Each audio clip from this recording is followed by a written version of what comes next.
FNAF. 5 Nights at Freddy's. Where do I start with you? I love FNAF. I grew up with MatPat and Markiplier. Okay, so the first night is never usually that bad in any of the games, so I'll play through. I lived through the growth of the series. Been a fan since the days when Purple Guy was the phone guy.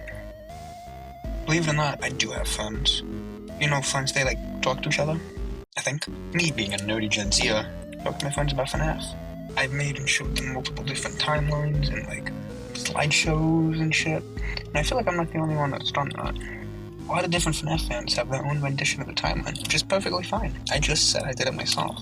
However, when most people try to explain the lore to people who don't know it, they don't really explain the lore to them. Instead, what they do is explain theories or timelines that they or other people have made. FNAF lore isn't theories or timelines or any of that stuff. FNAF lore is the secrets hidden within the games themselves. The fun of the FNAF series is that people can have multiple different interpretations of the lore. I feel like that's the thing most people who aren't part of the FNAF community don't understand. They think it's games about purple people killing kids and putting them in Chuck E. Cheese costumes. But that's not what the games are about. The games are mostly just this. What people don't understand is the story of the game is not found in the gameplay.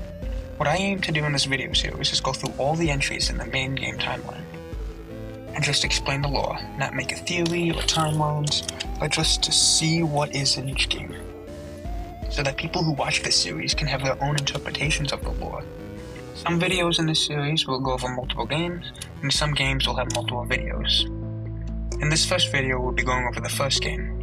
Each game going forward adds more and more lore, so the longer we go, the more videos per game there will be.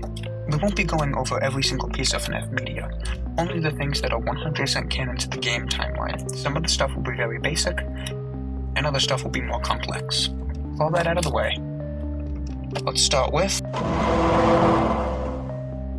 First thing I notice is that we're in a Chuck E. Cheese style pizza place, which, no shit, duh. But like I said, things will get more complex as the video and the series goes on. I will also be keeping track of any lore-relevant information on this board. Back to the game. We can click on the cameras to look around the restaurant and see different rooms. The animatronics move around, get to the office, they kill you. You can use the doors to stop them, be careful, limited supply power, blah blah blah. You know all the basic FNAF stuff.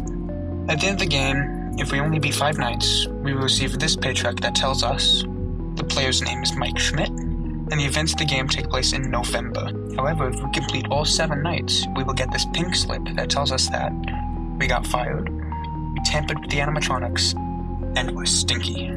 That's just the basic baseline description of the first game. On to... Throughout your 5 Nights at Freddy's, you get phone calls, and most of the lore in the first game comes through these phone calls. We do later learn the caller's name, but until we do so, I'm just going to call him Phone Guy. Throughout the game, Phone Guy tells us that he worked in the office before us. He's recording these messages on the last week of his job. He says the animatronics have been on stage for 20 years, that they've never been cleaned.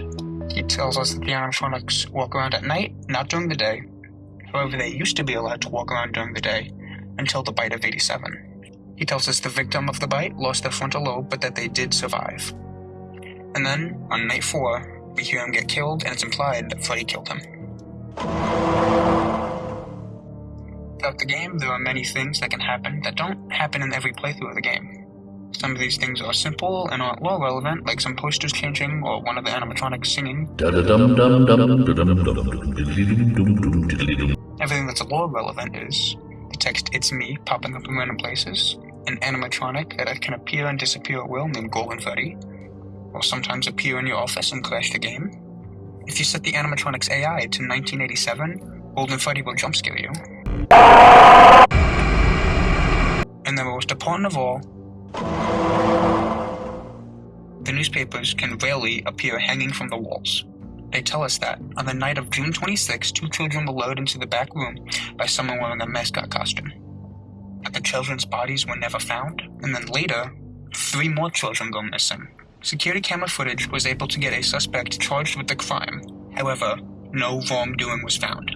The restaurant is then threatened with health code violations. There's a foul odor and blood and mucus leaking from the animatronics. and many years after the tragedy, the restaurant will close by year's end. Even with the limited lore in this first game, we can start to form a story with these clues. However, like I said, that's not what this video series will be about. Hopefully you learned something new, and let me know down in the comments if I missed anything. See you next time, where we talk about FNAF 2.